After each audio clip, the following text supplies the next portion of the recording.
أعوذ بالله من الشيطان الرجيم بسم الله الرحمن الرحيم وما من دابة في الأرض إلا على الله رزقها ويعلم مستقرها ومستودعها كل في كتاب مبين صدق الله العظيم۔ بھائی اور بزرگوں، اللہ رب العالمین کا شکر، اس کا احسان کہ اللہ تعالیٰ نے نماز تراویح میں ہم سب کو قرآن کریم پڑھنے سننے کی توفیق مرحمت فرمائی۔ اللہ تعالیٰ قبول فرمائے۔ آج الحمدللہ نماز تراویح میں قرآن کریم کا 7 جز تلاوت کیا گیا ہے، جس میں مشہور و معروف صورتیں پڑھی گئی ہیں۔ ان میں سورہ توبہ مکمل ہوئی، اس کے ساتھ ساتھ سورہ یونس اور سورہ ہود کی چند رکوع پڑھا گیا ہے۔ سورہ توبہ، جس کے بارے میں کل کچھ میں نے عرض کیا تھا کہ بہت اہم صورت ہے اور ایک مسلمانوں کے لیے ہمت، حوصلہ اور اس کے اندر میں ایک قوت ظاہری اور باطنی پیدا کرنے والی صورت ہے۔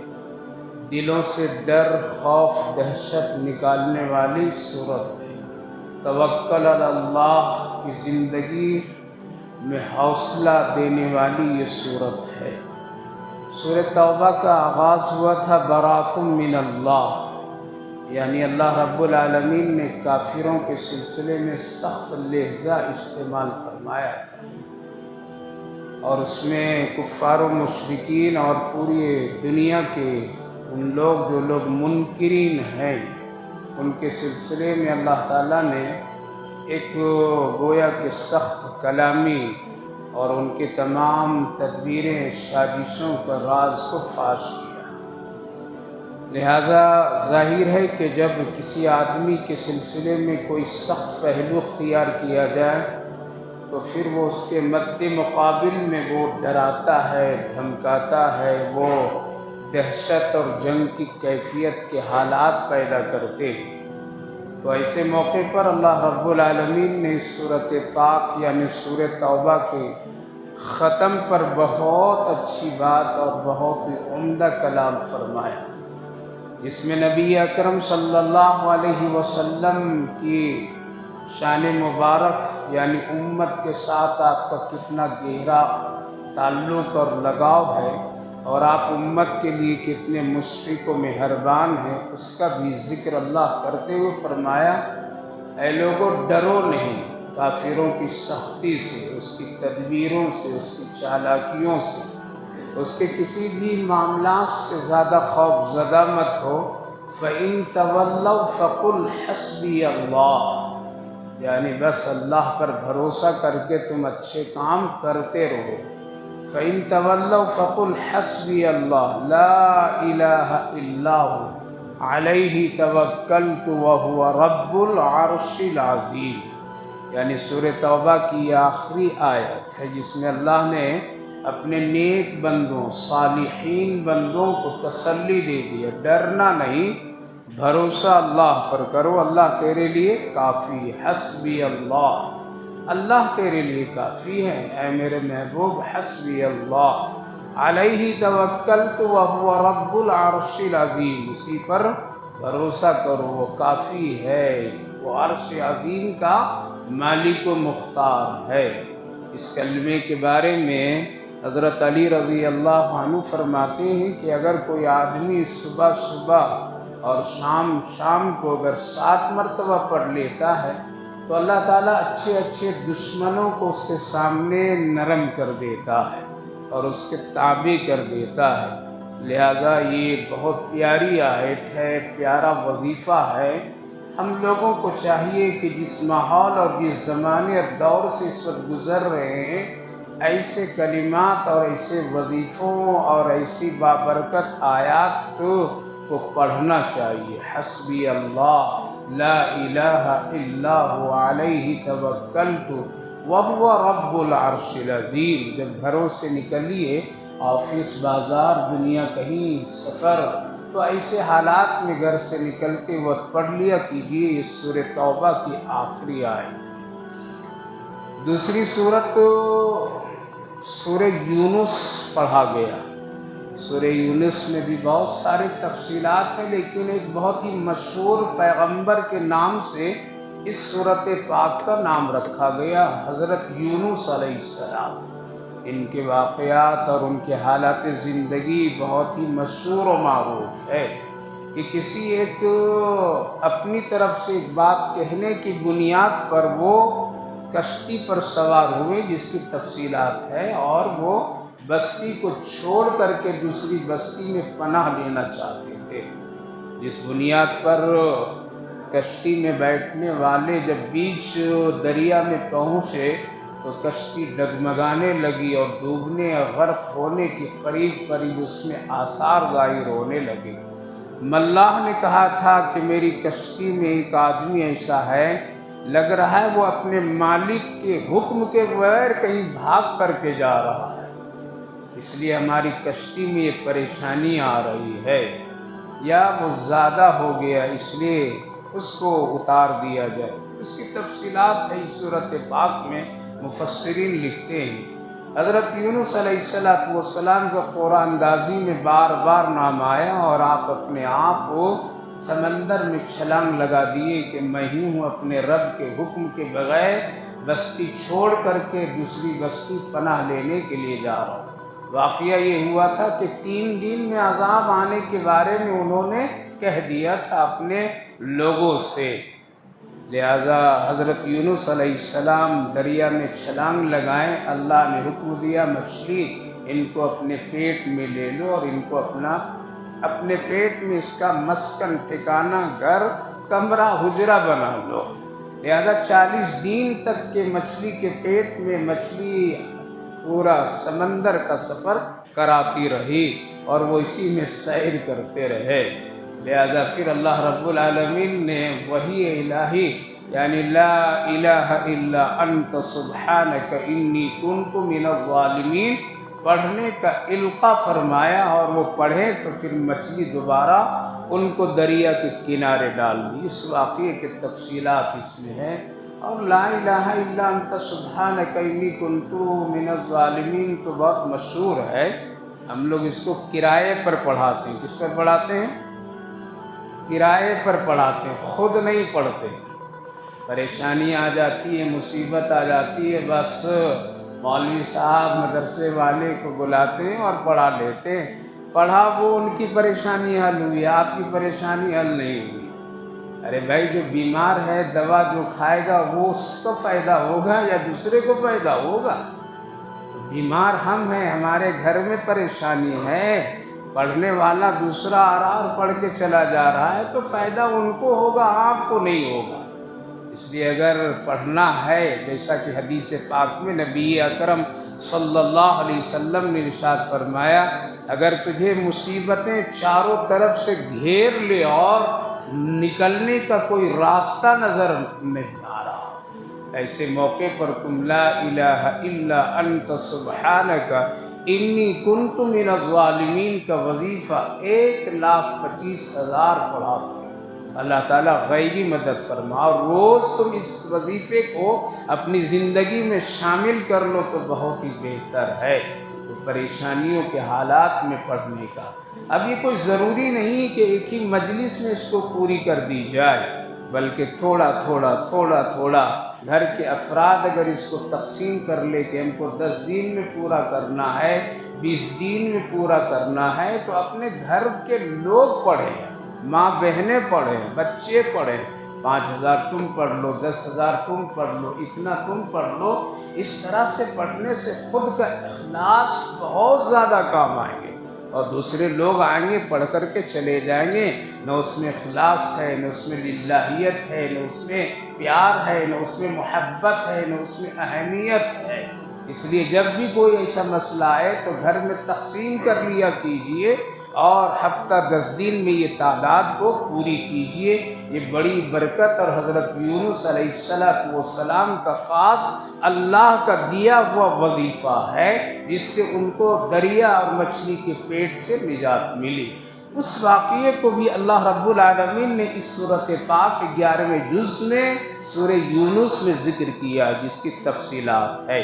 اس کے ساتھ ساتھ اس سورہ یونس میں اللہ تعالیٰ نے فرعون کا لاش کا ذکر فرمایا کہ جب اللہ تعالیٰ نے اس کو غرق کیا اور غرق ہونے کے بعد جب اس کی موت ہو گئی تو اس نے آخری وقت میں کہا تھا کہ میری لاش کو اے اللہ عبرت کے لیے رکھ دیجیے گا، لہذا اللہ تعالیٰ نے آج تک کہ اس کی لاش کو برقرار رکھا ہے اور موجود ہے، دیکھنے والے دیکھ رہے ہیں۔ یہاں بعض لوگ کبھی کبھی کہتے ہیں کہ قبر ضروری ہے اور عذاب سزا ہے، تو فرعون کی لاش یہاں پر رکھی ہوئی ہے تو اس کو کب عذاب ہو رہا ہے؟ یہ تو بالکل پڑا ہوا آرام سے دیکھیے، جسم یہ حال پر ہڈی گوشت پوشت پر عذاب نہیں بلکہ روح پر عذاب ہوتی ہے۔ اس وقت روح پر عذاب ہوتی ہے، یہ تو مٹی میں مل جاتا ہے، یہ تو مٹی اس کو کھا جاتی ہے ہماری جسم کو۔ ہاں اگر یہ مٹی کے غذا حلال سے ہوئی ہو، اس مٹی کی اس جسم کی پرورش نیک طبیعتوں سے ہوئی ہو تو پھر اللہ تعالیٰ اس کو اسی طرح محفوظ رکھتا ہے اور پھر اسی کو جنت میں منتقل کر دیتا ہے۔ اور اگر اس گوشت پوش ہڈی کی پرورش حرام غذا سے ہوئی ہو تو پھر اللہ کہتا ہے یہ کیڑوں کے اس کے حوالے کر دو، اس کی ہمیں ضرورت نہیں، اس کی روح کی ضرورت ہے۔ تو میرے بھائی بزرگوں، فرعون کی لاش جسم کے اعتبار سے ہے، روح کے اعتبار سے نہیں، لہٰذا اس کو بھی عذاب ہو رہا ہے اور اس کی روح کو عذاب دی جا رہی ہے۔ عبرت کے لیے صرف اس کے بدن کو رکھ دیا گیا ہے، جس کا تذکرہ اسی صورت پاک میں اللہ رب العالمین نے فرمایا، اور فرمایا بدن کا تذکرہ کیا، روح کا تذکرہ نہیں کیا ہے۔ اس کے بعد ایک صورت آئی ہے سورہ ہود، جو 12ویں جز کی چند رکوع میں پڑھا گیا ہے اور یہ لمبی صورت ہے۔ سورہ ہود بہت ہی عبرت کی صورت ہے۔ نبی اکرم صلی اللہ علیہ وسلم کے سامنے حضرت سیدنا صدیق اکبر رضی اللہ عنہ بیٹھے تھے تو غور سے دیکھے نبی کے چہرے مبارک کی طرف، تو داڑھی کے چند بال سفید نظر آئے۔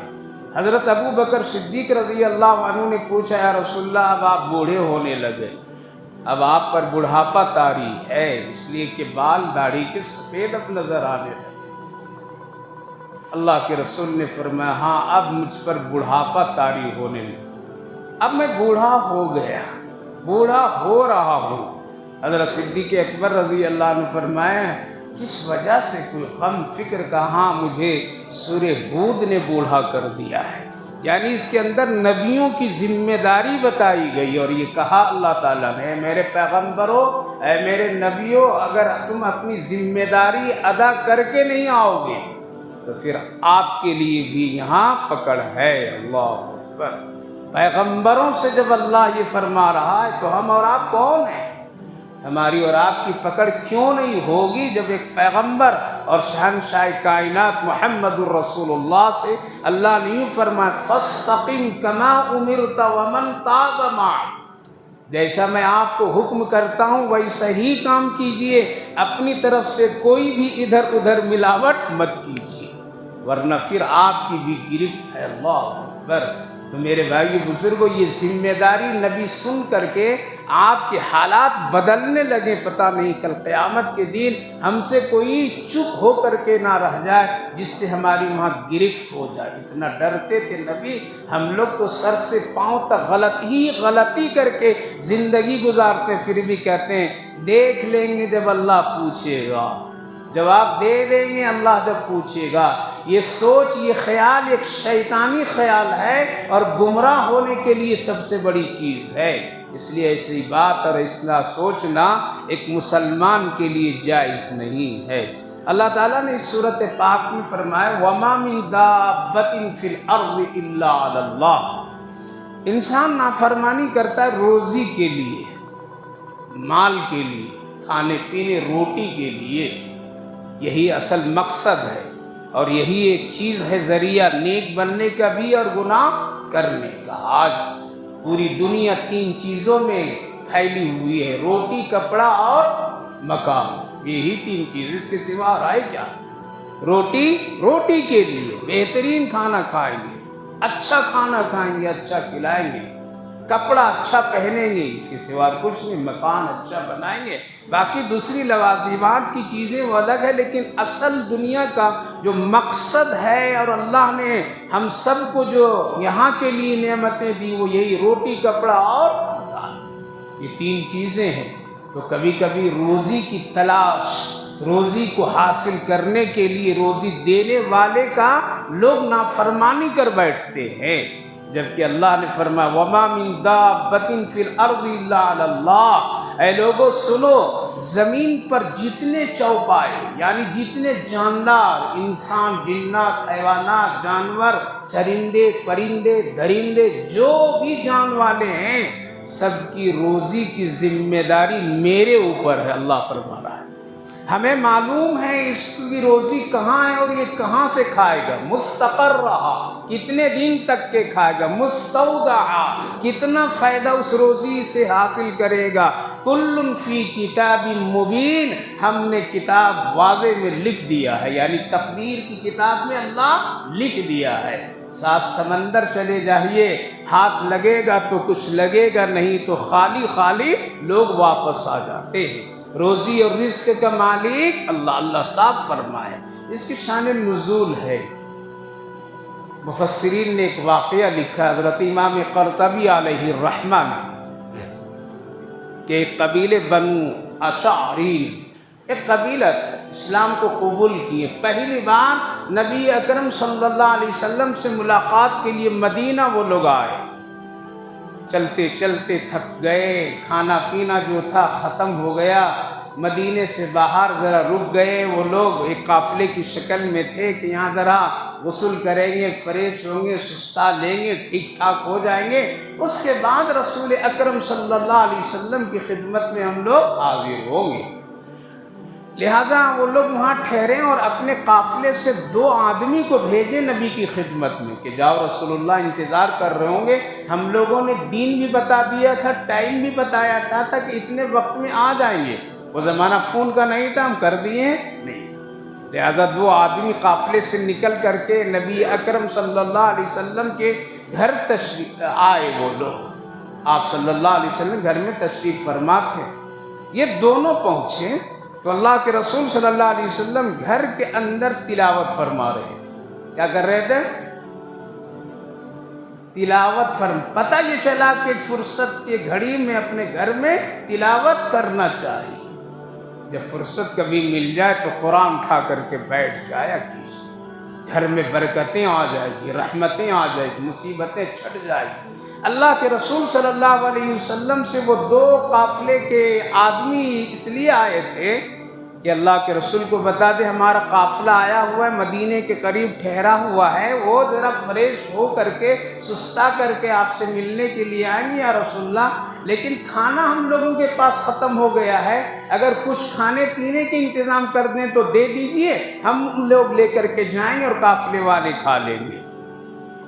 یہ کہنے کے لیے وہ لوگ آئے تھے، اللہ کے رسول یہ سورت پاک کی تلاوت کر رہے تھے، وَمَا مِن دَابَّةٍ فِي الْأَرْضِ إِلَّا عَلَى اللَّهِ، زمین پر جتنے جاندار ہیں سب کی روزی کا مالک کون ہے؟ اللہ ہے۔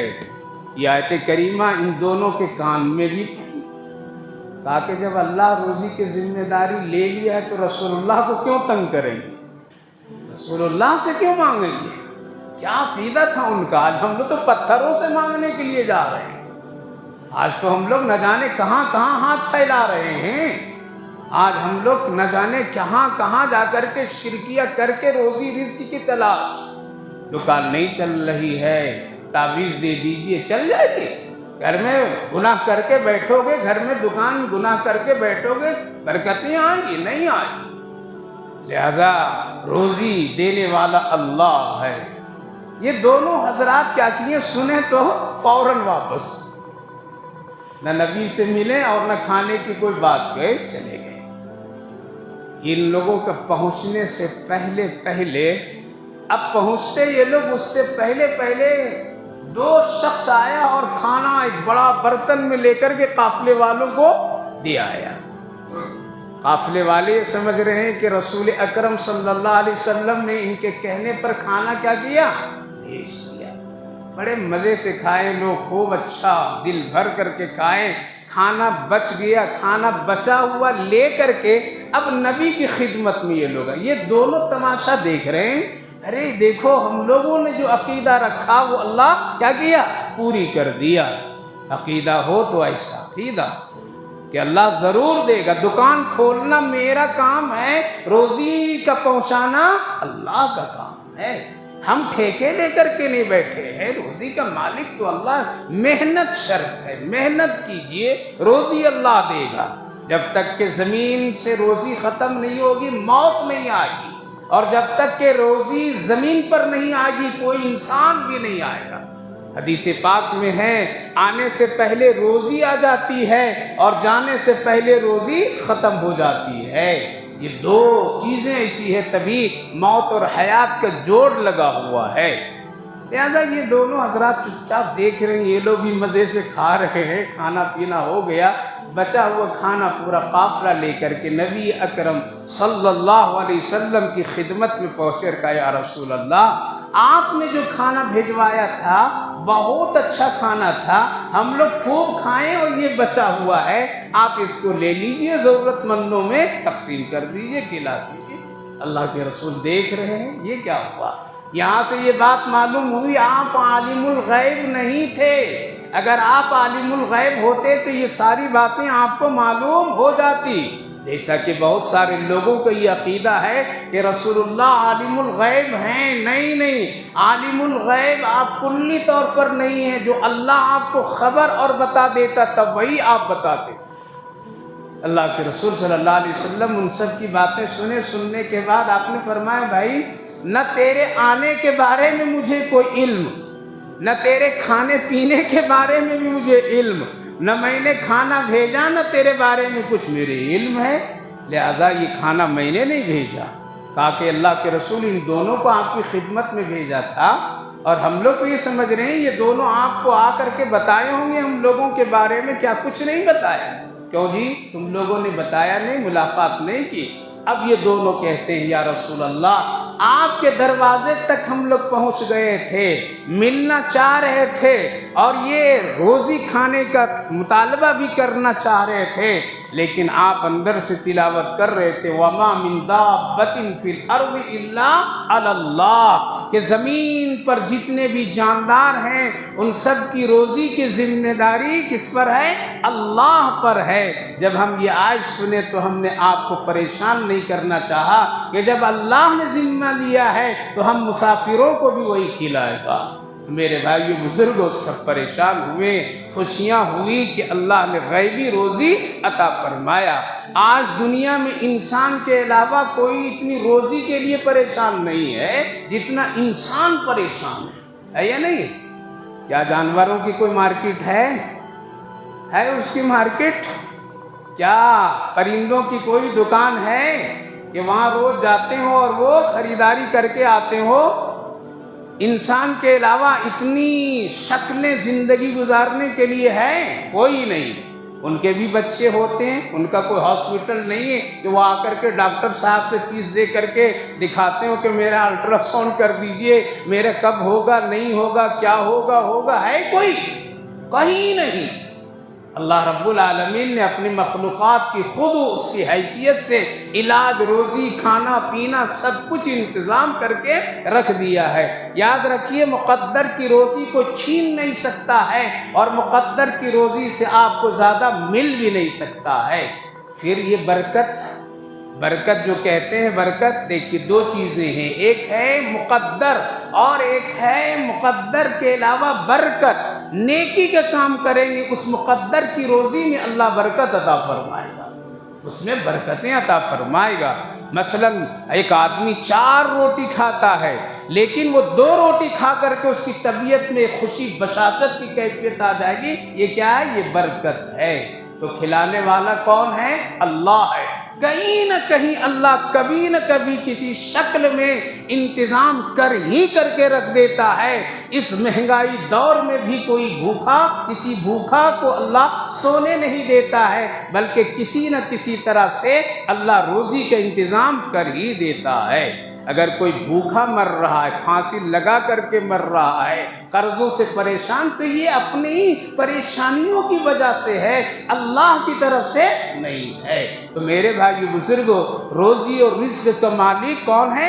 اللہ ہے۔ یقین رکھیے، محنت کیجئے، کوشش کیجئے، بھاگ دوڑ کیجئے، دینے والا وہی ہے، اس کے سوا کوئی نہیں ہے۔ آپ کہیں بھی چلے جائیں، اللہ کوئی نہ کوئی شکل پیدا ہی کر دے گا۔ اسی لیے ہمیشہ چاہے گھر میں رہیے یا باہر رہیے، ہمیشہ اللہ سے روزی کا طلب کرتے رہیے، اور حلال کی کیجئے، برکت کی کیجئے، رحمت کی کیجئے، ایسی روزی کی کیجئے جس سے عبادت اور نیکی کے کام میں اللہ عطا فرما دے۔ ہمارے ایک بزرگ گزرے، دیوبند مدرسے میں گزر گئے، ان کے بارے میں بہت مشہور، بہت وقت کے ولی تھے، حضرت شاہ صاحب نام تھا ان کا۔ ایک مرتبہ ایک بستی میں ان کو عشاء کی نماز پڑھنی پڑ گئی، آتے آتے دیر ہو گئی۔ چھوٹی سی مسجد، اس میں جا کر کے وہ نماز پڑھیں۔ اب وہاں سے مدرسہ آنے کے لیے رات کا وقت نہیں آ سکتے، لہذا مسجد ہی میں رک گئے، اللہ کا گھر ہے، رک جاتا ہوں۔ عشاء کی نماز میں ایک بڑے میاں نظر آئے، دیکھیں ان کو تو کہا کہ وہ یہ لگ رہا کوئی مسافر ہے۔ مولوی صاحب مسافر ہو؟ کہا کہ ہاں مسافر ہو۔ کھانے پینے کی ہر چیز تیرے پاس میں ہے؟ حالانکہ یہ ابھی کسی سے کچھ بولے نہیں ہے، اللہ بھیج رہا ہے نہیں ہے تیرے پاس کھانے پینے کی کچھ چیز؟ کہا کہ کچھ بھی۔ بستی والا کوئی پوچھا کچھ؟ کہا کہ کوئی بھی نہیں پوچھا، ہم نے کسی سے سوال بھی نہیں کیا، ایک رات گزارنا ہے، صبح نماز پڑھ کر کے مجھے پھر چلا جانا ہے، ارے ایک رات بھوکے گزار دیں گے، کیا مشکل ہے؟ اس لیے میں کسی کے سامنے ہاتھ نہیں پھیلایا، نہ کہا کہ اچھا رک جا، میں اپنے گھر سے تیرے لیے ایک روٹی لے کر کے آتا ہوں۔ کیا کرتا ہوں؟ یہ گئے اور جا کر کے اپنی بیوی سے کہا کہ ایک مسافر مولوی نیک لگ رہا ہے، وہ اس کو کھانا کھلانا ہے، تو ایسا کرو میری جو ایک روٹی، ایک ہی روٹی ہے، کتنے؟ ایک ہی روٹی، ان کے گھر میں 3 روٹی پکتی تھی، 3، ایک ان کے لیے، بیوی کے لیے اور ایک بچے کے لیے، تاکہ میری روٹی دے دو، میں مہمان کو کھلا دیتا ہوں۔ بیوی کہنے لگی آپ ہی صرف نیکی کا کام کریں گے، ہم بھی نیکی کا کام کر لیتے ہیں، میری بھی روٹی لی۔ بچہ سنا، کہا کہ نہیں ابا مجھے بھی ایک رات نیکی کمانے دیجیے۔ آج کہاں ایسے لوگ، اب تو بیویاں کہہ دیتی ہیں کہ مہمان آ رہا ہے تو اڈلی وڑا ادھر سے لے کر کے آ جا، آن لائن مہمان بنا دیا ہم لوگوں نے، نہیں ہم کر سکتے، ہم نہیں کھلا سکتے ہیں۔ زمانہ کیسا آ گیا، کتنا سست۔ تینوں اپنی اپنی نیکی کمانے کے لیے 3 روٹی، حضرت کے پاس 3 روٹی آئی، دیکھیے یہ اللہ کھلا رہا ہے نا، یہ فرمایا وَمَا مِن دَابَّةٍ فِي الْأَرْضِ إِلَّا عَلَى اللَّهِ رِزْقُهَا، کہیں تم چلے جاؤ تمہیں وہاں تک روزی پہنچا کر کے رکھیں گے، اللہ کا نظام ہے۔ 3 روٹی کھائے، بڑے مست۔ بڑے میاں نے کہا کہ صبح آپ جائیں گے؟ کہا کہ ہاں صبح ہی چلا جاؤں گا، مجھے پڑھانا ہے، مدرسہ جانا ہے ضروری۔ ہاں ٹھیک ہے آپ چلے جائیے گا۔ صبح فجر نماز پڑھ کر کے پڑھا، سب کچھ ہوا، تو یہی اٹک گئے، پھر نہیں گئے۔ یہ بڑے میاں صرف عشاء اور فجر پڑھتے تھے، باقی وقت میں اس مسجد میں نماز نہیں پڑھتے۔ چلے گئے وہ اپنے کام سے چلے گئے، یہ مسجد ہی میں رک گئے ہیں۔ جب وہ بڑے میاں پھر عشاء میں آئے تو دیکھیں مولوی پھر اٹکا ہوا ہے۔ کیوں بھائی گئے نہیں؟ ایک دن طبیعت چاہے کہ اس مسجد میں ٹھہروں اور اسی لیے آج یہیں رہوں گا۔ پھر کھانا؟ کہا کہ جو اللہ کل کھلائے وہ آج بھی کھلائے گا۔ کہا کہ چلو مہمان نوازی کتنے دن؟ 3 دن۔ داماد کے لیے ان لمیٹڈ، قبر تک ان کی مہمان نوازی کرتے رہو، پھر بھی سیراب نہیں ہو گے۔ 3 دن۔ ٹھیک ہے آج بھی روٹی لاتا ہوں۔ آج گئے تو کہا گھر میں کہ وہ مہمان آج بھی رکا ہوا ہے تو دے دو میری روٹی۔ بیوی کہا کہ آج بھی میری روٹی لیجیے، بچہ بھوکا ہے وہ نہیں دے سکتا، اس لیے اس کو کھانے دیجیے، ہماری تیری روٹی لے کے جاؤ۔ آج 2 روٹی لائے، اب 2 روٹی آج ہی کھائے، تماشا یہ بھی دیکھ رہے ہیں، کھلانے والا بھی دیکھ رہا، کھلا پلا کر کے بڑے میاں ہاتھ جوڑ کے کہتے ہیں آپ چلے جائیے گا صبح، آگے ضرور چلا جاؤں، ٹھیک۔ پھر یہ نماز میں پڑھے ملے انہیں، یہ پھر رہ گئے مسجد میں اور یہ گئے اپنے کام۔ عشاء میں پھر یہ پہنچنے کے بعد دیکھتے ہیں کہ پھر یہ مولوی اٹک کر کے ہے، یہ کیا بات ہے؟ کہا کہ کیوں گئے نہیں مولوی صاحب؟ کہا کہ نہیں اس مسجد میں بہت اچھا لگتا مجھے، سوچا کہ ایک رات اور یہیں رک جاؤ۔ کھانا کہا کہ وہی اللہ جو کل کھلائے آج بھی کھلائے گا۔ کہا کہ مہمان نوازی 3 دن ہے تو آج بھی میں کھلا دیتا ہوں، صبر کرو۔ گھر گیا پھر جا کر کے کہا کہ آج پھر وہ مولوی رکھ گا، ہم ہمارے گھر کے ہوتے تو کہتے لگاؤ مولوی کو یہاں پہ، یہ کیا تماشا ہے، روز ہم لوگوں کو پریشان کر رکھا ہے۔ بیوی بھی پریشان، 2 رات بھوکی رہی، اب اس سے بھی نہیں رہا جا رہا ہے، تو شوہر نے کہا کہ تم بھی اپنی روٹی کھا لو، میرے اندر ابھی طاقت 1 رات برداشت کرنے کا ہے، اس لیے میری روٹی دے دو۔ اپنی روٹی لے کر کے آئے، 1 روٹی دی، کتنی؟ 1 روٹی، یہ کھا لیے صبر سے، ہاتھ جوڑ کر کے کہا کل مولوی چلے ہی جانا تو۔ کہا کہ ٹھیک ہے۔ فجر جب دونوں ساتھ پڑھیں گے، ڈھونڈے کہاں ہے مولوی، انہی کے بازو میں نماز پڑھوں گا اور ان کو رخصت کر ہی کے جاؤں گا۔ لہٰذا ان کے بازو میں نماز پڑھنے کے بعد سلام کلام ہونے کے بعد میں کہا کہ چلیے آپ کو گاڑی پہ بیٹھا دیتا ہوں، آپ رہیے نہیں آج، اور رہنے نہیں دوں گا میں، آپ جائیے۔ 3 دن مہمان نوازی کیا، اب آپ جائیے جائیے جائیے۔ کہا کہ رے بھائی رہنے دو نا 1 رات اور، کہا کہ نہ آج نہیں رہنے دوں گا، آپ کو رخصت کر کے جاؤں گا۔ مولوی مولانا صاحب جو تھے وہ کہنے لگے کہ بھائی اتنی ضد آپ کیوں کر رہے ہیں، آپ سے تم روٹی مانگ تو نہیں رہے، ہم کو روٹی لا کر کے تم کھلاؤ، تجھے تو پریشان نہیں کر رہا ہوں، تجھ پر زور تو نہیں دے رہا ہوں، تجھ سے سوال پر سوال نہیں کر رہا ہوں، تو خوشی سے لا کر کے مجھے کھلا رہا ہے، میں خوشی سے کھا رہا ہوں۔ مسجد اللہ کا گھر ہے، 3 دن نہیں 30 دن ٹھہر جاؤں، کیا فرق پڑتا ہے؟ آپ اتنی شدت کے ساتھ مجھے رخصت کیوں کر رہے ہیں؟ وجہ کچھ ہے اس کے پیچھے کچھ راز ہے کیا؟ کہا کہ ہاں راز ہے، لیکن تم پہلے یہ بتاؤ کہ تم رہنا کیوں چاہ رہے ہو؟ کیا یہاں بہت کچھ مل رہا ہے کیا؟ یہ تو جھوپڑی سیدھی سادھی مسجد ہے، بستی والے بھی تم کو کوئی پوچھتا نہیں ہے، کوئی لا کے کھلاتا بھی نہیں ہے، آخر تیرا یہاں کوئی رشتہ دار بھی نہیں ہے، تو پھر آخر تم رہنے کے لیے اتنی کوشش اور اتنا شوق کیوں پیدا کر رہے ہو؟ تو بتا کیوں؟ تب میں بتاتا ہوں کیوں بھیج رہا ہوں۔ اب سنیے، آج ہم لوگ تو کھا پی کر کے گناہ کرتے ہیں، کھا پی کر کے کیا کیا کر لے رہے ہیں۔ کہا کہ دیکھو بڑے میاں، میں اس لیے اس مسجد میں ٹھہر رہا ہوں روز۔ جب تم نے مجھ کو پہلی رات 3 روٹی کھلائی اور میں عبادت کے لیے تہجد کے لیے کھڑا ہوا تو اتنا مجھے لطف اور مزہ آیا، تہجد پڑھنے میں خوب شوق آیا، پڑھتے پڑھتے مجھے لذتیں محسوس ہونے لگی، اور آخر میں جب چند سیکنڈ منٹ کے لیے میری آنکھ بند ہوتی تھی، کبھی کبھی جب میری آنکھ بند ہوئی تو رات میں 3 مرتبہ رسول اللہ کی زیارت نصیب ہوئی۔ میں یہ سمجھ گیا یہ تیری روٹی کا کمال ہے، میرا کمال نہیں ہے، یہ غذا بڑا پاک ہے، تمہاری روٹی میں ایک نور کی کیفیت دیکھ رہا تھا، اس قدر اس میں حلال کی چاشنی مٹھاس مجھے معلوم ہوئی، تو میں یہ چاہا کہ روٹی کھایا 3 تو 3 مرتبہ رسول اللہ کی زیارت، ایک دن اور ٹھہروں، اگر اللہ اس کی روٹی کھلا دے گا تو ہو سکتا ہے میرے آقا کی اور زیارت ہو جائے۔ دوسری رات جو تم نے 2 روٹی مجھے کھایا تو 2 مرتبہ زیارت ہوئی، کتنی مرتبہ؟ اور تیسری رات جب مجھے 1 روٹی کھلائی تو 1 مرتبہ زیارت ہوئی۔ میں یہ سوچا کہ اگر یہ آدھی روٹی بھی کھلا دے گا تو ایک بار اور زیارت ہو سکتی ہے، اسی لیے تیری روٹی کھانے کے لیے کہ اس میں اتنی حلال کی کیفیت، نور کی کیفیت، اور اس میں اس قدر لذت، شوق، عبادت، ہمت، طاقت مجھے ملی ہے، اس کو حاصل کرنے کے لیے میں اس مسجد میں ٹھہر رہا تھا کہ تیرے گھر کی روٹی کا ایک ٹکڑا بھی مجھے مل جائے تو میرے لیے زندگی بھر کے لیے بہت قیمتی اور نصیب والا بن جاؤں گا، اسی لیے رک رہا ہوں، اور کچھ مقصد نہیں، نہ میرا کوئی رشتہ دار ہے نہ کچھ بھی ہے۔ بڑے میاں نے جو جواب دیا وہ سنو. ہم لوگ تو ایک دم بالکل دیگ بن گئے ہیں. کیا بن گئے ہیں؟ تاکہ مسئلہ ایسا ہے مولانا، میں گھاس کاٹتا ہوں اور گھاس بیچتا ہوں.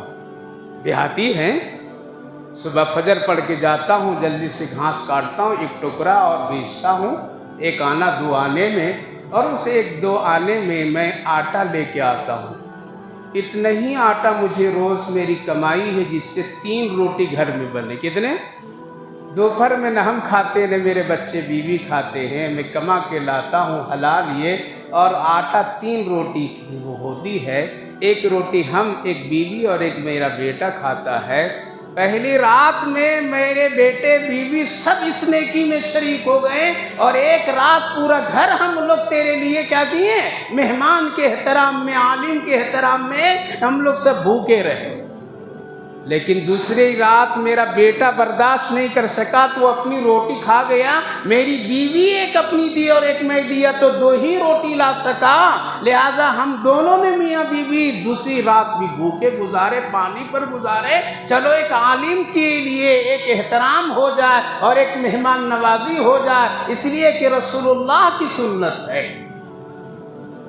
لیکن تیسری رات میری بیوی بھی بھوک کو برداشت نہیں کر پائی تو میں نے ان کو کہا آپ کھا لیجئے، میں مرد ہوں، میرے اندر طاقت ہے، ایک رات میں برداشت کر لوں گا، اسی لیے میں تجھے ایک ہی روٹی تیسری رات میں لا کر کے دیا. لیکن اب اندر سے میری بھی حالت خراب ہو رہی ہے. خدا نخواستہ تو اگر ٹھہر گیا تو تجھے بھوکا رکھ کر کے میں نہیں کھا سکتا ہوں، میرا دل یہ گوارا نہیں کرے گا میرے گھر اور میرے محلے کے پڑوس میں، ہمارے پڑوس میں بھوکا کوئی سو جائے اور میں پیٹ بھر کر کے روٹی کھاؤں. یہ میرا ضمیر اور ایمان گوارا نہیں کر رہا ہے اور کرے گا. اسی لیے میں سوچا تجھ کو رخصت کر دوں تاکہ آج تیسری رات گزرنے پر چوتھی رات میں روٹی کھا سکوں.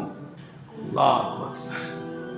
ہم لوگوں تو پیٹ بھر دیا ہے، ہم لوگوں نے سمجھا نہیں. جس کھانے کے کھا کر کے اگر آپ کو فجر کی نماز پڑھنا نہیں آیا تو سمجھ لیجئے آپ کے کھانے میں کچھ خرابی ضرور ہے. آپ نے مہینہ بھر جس کھانا روٹی کو کھایا اور آپ کو اگر قرآن پڑھنا نہیں آیا، درود پڑھنا نہیں آیا، سمجھ لیجئے کہ اللہ مقدر کی روزی زندگی گزارنے کے لیے دے رہا ہے لیکن عبادت سے محروم کر رکھا ہے. اور کرنا چاہیے، اور کرنا چاہیے. روزی کا مالک اللہ ہے. لہذا جب کھا پی کر کے آپ گناہ کریں تو خطرہ ہے اس میں. اور اگر آپ کو عبادت نصیب ہوتی ہے، نماز نصیب ہوتی ہے، روزہ تلاوت نصیب ہوتی ہے، غریبوں کی بھی فکر نصیب ہوتی ہے، تب سمجھیے کہ ہماری روزی میں حلال کی کیفیت ہے. اب تو محلے پڑوس کے بھوکوں کی کیا خبر. ایک کمرے میں اگر بوڑھا باپ سوتا ہے تو جوان بیٹے بیٹیاں اس کی خبر لینے کے لیے گوارا نہیں کرتے. وہ کھا کر کے سو رہا ہے، کھلا کر کے کوئی سلا رہا ہے یا نہیں سلا رہا ہے. یہ ہے ہمارا مزاج ہے میرے بھائی بزرگوں. روزی کا مالک کون؟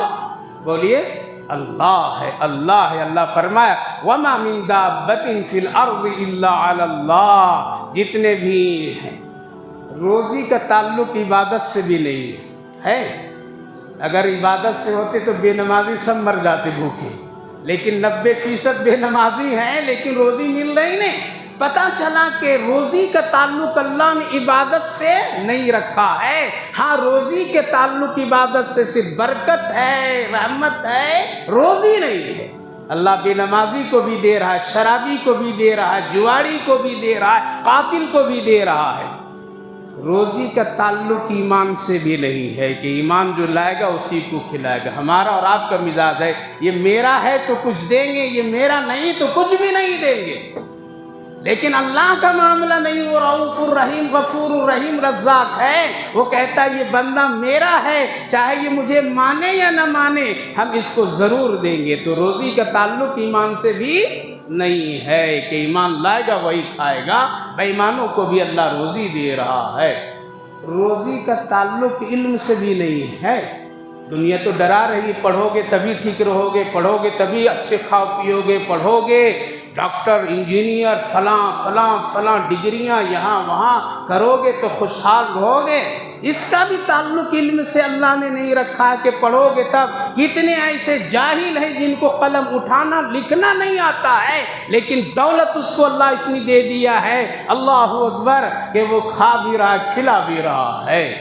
اور اگر روزی کا تعلق صرف عصری علوم سے ہوتا کہ اگر اسکول، کالج، یونیورسٹی اور ان ڈگریوں سے ملنے والے پڑھنے والے ہی روزی کھا سکتے ہیں تو ہم جیسے غریب مولوی قرآن پڑھنے سیکھنے والے تو مر گئے ہوتے، راستوں کو فقیر بن گئے ہوتے. پتہ چلا کہ نہیں، روزی کا تعلق علم سے نہیں ہے، روزی کا تعلق اللہ کی ذات سے ہے. اس لیے بس خلاصہ یہ ہے، آنے سے پہلے روزی آ جاتی ہے اور جانے سے پہلے روزی ختم ہو جاتی ہے. تبھی تو فرشتہ آ کر کے کان میں کہتا ہے، دیکھو بھائی، میں تم پر ظلم نہیں کرنے کے لیے آیا ہوں، بلکہ تیری روزی ساتوں زمین کے نیچے تک تلاش کیا، ختم. اوپر سے جہاں سے روزی آتی تھی وہاں سے بھی آنا بند، یعنی اب آپ کا ویزا کیا ہو گیا؟ ختم. تو مرنے والا پوچھتا پھر میرا ٹھکانہ اب کہاں ہے اور میری روزی کہاں ہے؟ حدیث پاک میں اگر نیک آدمی ہوتا ہے تو اللہ کے حکم ہوتا ہے کہ میرے اس بندے کو ٹھکانہ بھی دکھا دو، روزی بھی دکھا دو. تو ٹھکانہ اس کا کہاں دکھایا جاتا ہے؟ جنت، اور روزی بھی جنت کی نعمتیں. تو دنیا سے وہ چیزیں اچھی نظر آتی ہیں تو یہ فرشتے سے کہتا ہے دیر کیوں کر رہے ہو بھائی، یہ دنیا سے تو اچھی جگہ ہے، وہاں ٹھکانہ بھی میرا ہے، روزی بھی ہے، جلدی لے چلو. تو روح فوراً نکل جاتی. اور اگر بدمعاش، کافر، گنہگار، خطاکار ایسا ہوتا ہے، فرشتہ کہتا ہے تیری روزی یہاں بھی نہیں، وہاں بھی نہیں، سب ختم ہے، تم کو چلنا ہے.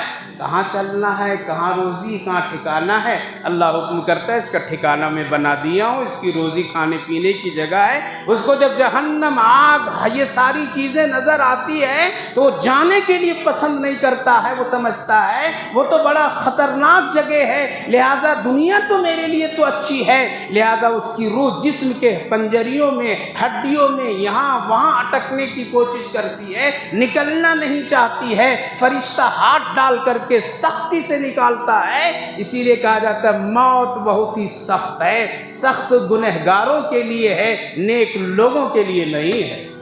تو روزی آنے سے پہلے اور جانے سے پہلے ختم ہو جاتی ہے اور آنے سے پہلے آ جاتی ہے. 1 منٹ کی بات سے اس کو یہ سمجھیے.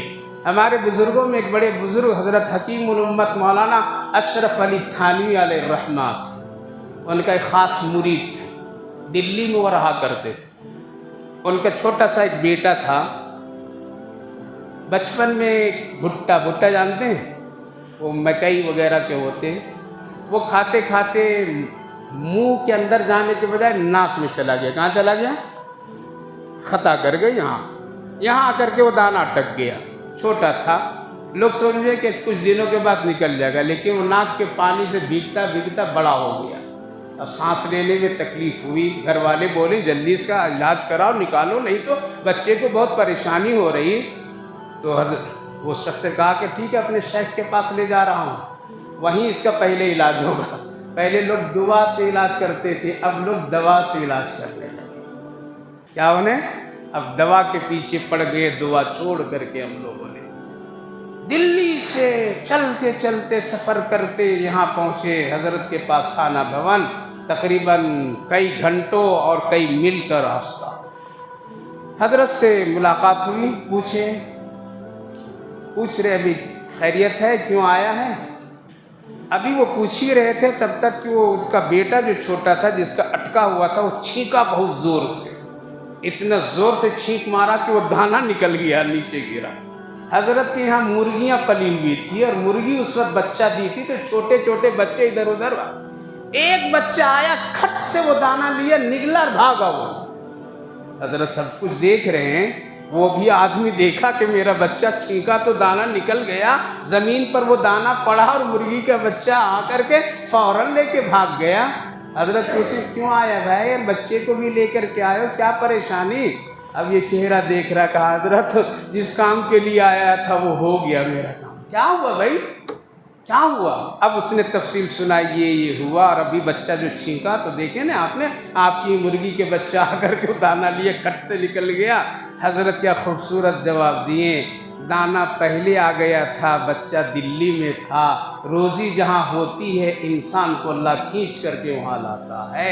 مرغی کا بچہ ابھی نہیں آیا تھا، اس کی روزی دلی میں آ گئی تھی، اللہ نے اس کے دانے کی حفاظت ناک میں کرایا، تم کو وہاں سے یہاں بلایا، مرغی کے بچے کو یہاں بلایا، ایک چھینک میں اللہ نے دونوں کے مسئلے کا حل کر دیا۔ روزی کا مالک کون؟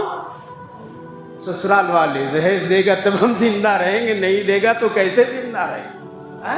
روزی کا تو مالک وہ ہیں، جہیز ملے گا تبھی ہم گھر بار چلا سکتے ہیں، روزی کا مالک تو وہ ہیں، رشوت لیں گے تبھی چلے گی میری زندگی، جھوٹ بولیں گے تبھی نہیں۔ سچائی سے کھائیے پیجیے، دنیا کی زندگی مختصر ہے۔ وَمَا مِن دَابَّةٍ فِي الْأَرْضِ إِلَّا عَلَى اللَّهِ، اللہ صاف فرمایا مستقرها ومستودعها كل فی کتاب مبین۔ اگر تم کو اس میں شک ہے کہ اللہ روزی کیسے دے گا تو اللہ فرمایا ارے میں تو وہ ہوں جو آسمان زمین کو 6 دن میں پیدا کیا، کیا تیری روزی کا انتظام نہیں کر سکتا ہوں؟ اللہ کی شان پر ایمان رکھیے، قدرت ہے اللہ کی۔ اس لیے میرے بھائی بزرگوں، روزی کی تلاش میں روزی دینے والے کو ناراض مت کیجیے۔ شیخ شادی علیہ الرحمہ فرماتے ہیں دین کے اجالے میں روزی کے لیے محنت تلاش کرو اور رات کے اندھیروں میں روزی دینے والے کے تلاش کرو، تمہاری زندگی رات و دین کی بہت اچھی بن جائے گی۔ اللہ ہم سب کو عمل کی توفیق نصیب فرمائے۔ ذرا 2-4-5 منٹ ٹائم لے لیتا ہوں۔ کتنے رمضان گزر گئے؟ بے حساب روزہ رکھنا ہے کیا؟ ہو گئے 8 گئے، 9 میں کانٹا آ گیا ہے، اس لیے گنتے گنتے چلا جائے گا۔ دین کی باتیں ابھی سنیں گے تو انشاءاللہ آگے کام آئے گا۔ اللہ آپ سب کی محبتوں سے یہ بات کہلاتا ہے۔ اگر آپ کے دل میں قرآن کی محبت، بات سننے کی محبت نہیں ہوتی تو ہم میں بھی کہنے کی محبت نہیں اللہ پیدا فرماتا۔ اس لیے محبت سے اچھی چیزیں وجود میں آتی ہے۔ تکلیف ہو تو درگزر سنا کیجیے، اللہ آپ کی اس عمل کو قبول فرمائے گا۔ اللہم صلی علی سیدنا نبینا حبیبنا مولانا محمد وبارک وسلم علیہ۔ ربنا آتنا فی الدنیا حسنۃ وفی الآخرۃ حسنۃ وقینا عذاب النار۔ اے اللہ ہم سب تیرے بندے ہیں، اے اللہ دانے دانے کے ہم سب محتاج ہیں، آپ دانے دانے کے مالک مختار ہے۔ اللہ سب کو کھلاتا ہے تو سب کو پلاتا ہے، اللہ تو نافرمانوں کو بھی دیتا ہے۔ اللہ تیری شان کریمی بہت بڑی ہے۔ اللہ ہم سب تیرے گنہگار بندے تیرے گھر میں بیٹھے ہیں، ہاتھ پھیلائے ہیں، یہ سب پیارے بندے تیرے ہیں۔ اللہ رمضان مبارک کی برکتوں سے سب کے مسائل کو حل فرما دیجیے، روزی رزق میں برکت، رحمت، عافیت عطا فرما۔ جو لوگ بھی جس پیشے سے لگے ہوئے ہیں اللہ ان کی روزی کو آسان بنا دیجیے، سہل بنا دیجیے، اللہ حلال بنا دیجیے، طیب بنا دیجیے۔ یا ارحم الراحمین سکون والی زندگی ہم سبوں کو عطا فرمائیے، چھوٹے بڑے ہر گناہ اور نافرمانیوں کو معاف فرما دیجیے، اپنے نیک بندوں میں ہم سب کو شامل فرما دیجیے۔ اللہ اے اللہ نیکی کرنے کی توفیق اور آسانیاں پیدا فرما۔ جو رمضان مبارک کا باقی ایام دن رات بچے اللہ قدر کی توفیق نصیب فرمائیے، صحت و عافیت کے ساتھ ہر ایک بھائی بزرگ جوان بچوں بچیوں کو سب کو عطا فرمائیے، اس بابرکت مجلس کو قبول فرمائیے۔ ربنا تقبل منا انک انت السمیع العلیم وتب علینا انک انت التواب الرحیم، وصلی اللہ علی النبی وعلی آلہ وسلم۔ سبحان ربک رب العزت عما یصفون وسلام علی المرسلین والحمد للہ رب العالمین۔